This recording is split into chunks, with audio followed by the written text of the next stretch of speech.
Hi everybody! So I decided to do this video because I was just looking at my time hop the other day and I realized that I am on the 1-year anniversary of getting my tongue piercing. Now if you have been on my YouTube channel for a while, you probably know that my first real video that I ever uploaded to this channel was my experience with getting my tongue piercing and the healing process immediately afterwards. But that only really covered the first 4, I think maybe or 5 days of the healing process. And while I thought this was going to be a super easy piercing to heal, and for the most part it definitely wasn't fully healed in that time period. So I thought doing an update video at the first year point might be a good idea. I'll just talk about the little bit of, I guess, roller coaster type ups and downs I've had over the past year. That being said, this is my favorite piercing that I have. I have a total of 7. I have 5 on my ears. I do still have my septum piercing, even though I have a retainer in right now and I've had it in for a while, but my tongue is my favorite. I currently have a 1/2 inch barbell in. I like it short, while still comfortable, because I have bit it a couple times and I'm just terrified of cracking any of my teeth. So I keep it short as possible without it possibly like getting stuck in my tongue, which is a whole other issue. If you haven't seen my tongue piercing experience, I will leave a link in the description box down below. It is somewhat graphic, so if you aren't down for like a super swollen tongue, basically I got pierced. I had the normal swelling experience. My tongue got like that thick, I think. I'm pretty sure it was really, really large. At the time I didn't think it was, like looking at the pictures that are popping up on my time hop, it got large. And it was not comfortable. I was switching around salt water. I couldn't really eat anything. It wasn't fun, but I think it was worth it now. So after I got done with that first week, I got it downsized first time, which caused it to swell a bit more. Every time I changed that barbell for the first, I want to say 6 months at least, it would irritate the piercing a decent amount. And especially for the first couple of months, anytime I would switch it out, it would cause it to swell at least a tiny bit, which freaked me out a bit. So the first month or so, eating anything with any amount of spice in it would make it swell up a little bit. Too much salt, it would swell up a little bit. It definitely wasn't a comfortable piercing. It was one that I had to stay committed to, but again, I think it was worth it now. After about 4 months, I was comfortable enough switching it out on my own a good amount. I think I switched it out. There's a video of me switching it out on my channel for the first time. I think that was about, let me see if I got it done in April, 3 or 4 months in, and I would always feed it through with the piercing I had in. The first time I did that without feeding it through was, I want to say, a month ago, and that's just because I was trying to do so. The one like flipped its way out before I could get the next one in. Thankfully, it wasn't that big of a deal. It's really not that hard to change, but let me tell you, it freaked me out. It's not that high maintenance of a piercing at all, as long as you have decent dental hygiene.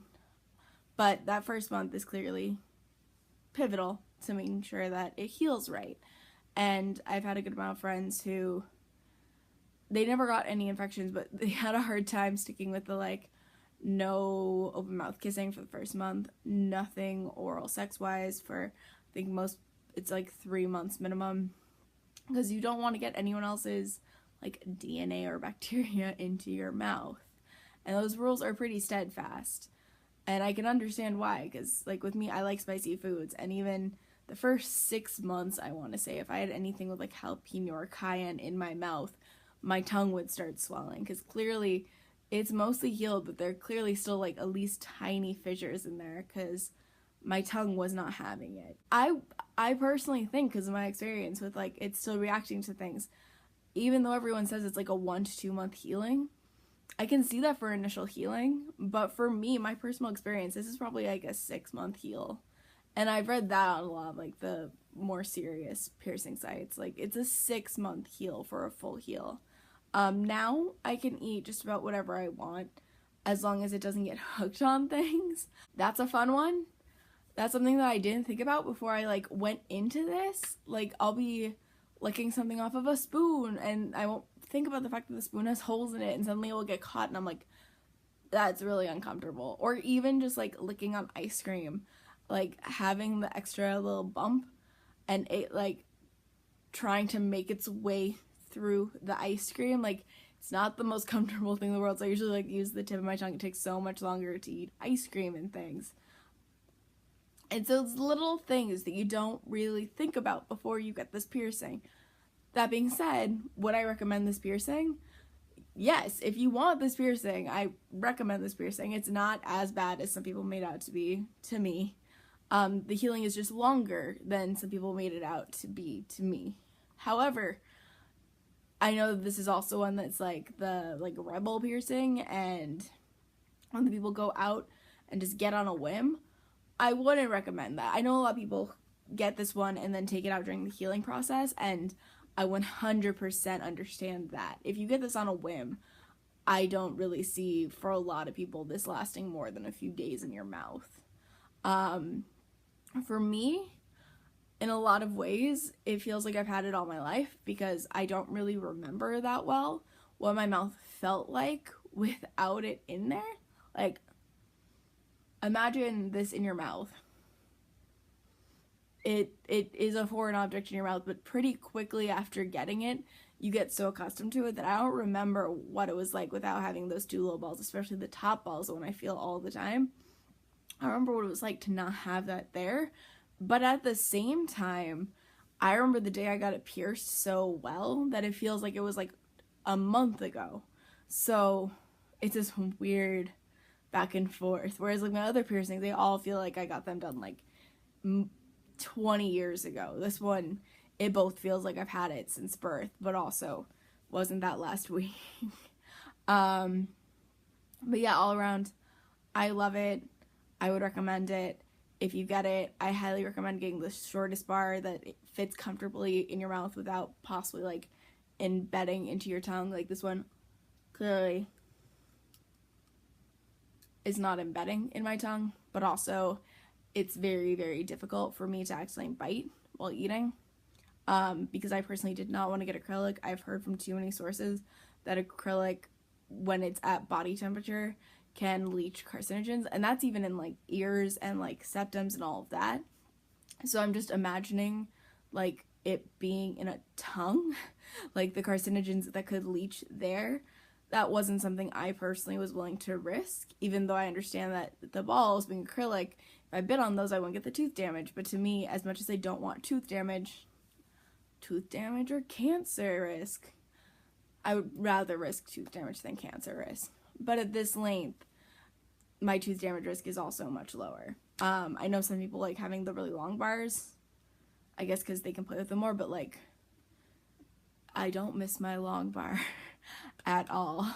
I hated that thing more than just about anything else in life. So keep the long bars out of your mouth as soon as you can switch them out. Also, if you keep them in too long while it's healing, it can distort the piercing. Because, like, mine was pierced on an angle.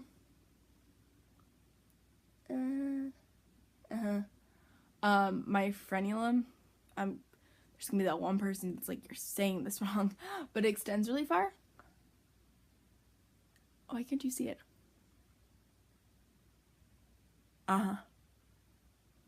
So, we had to make sure that, we weren't hitting that. So my bottom ball had to be further forward.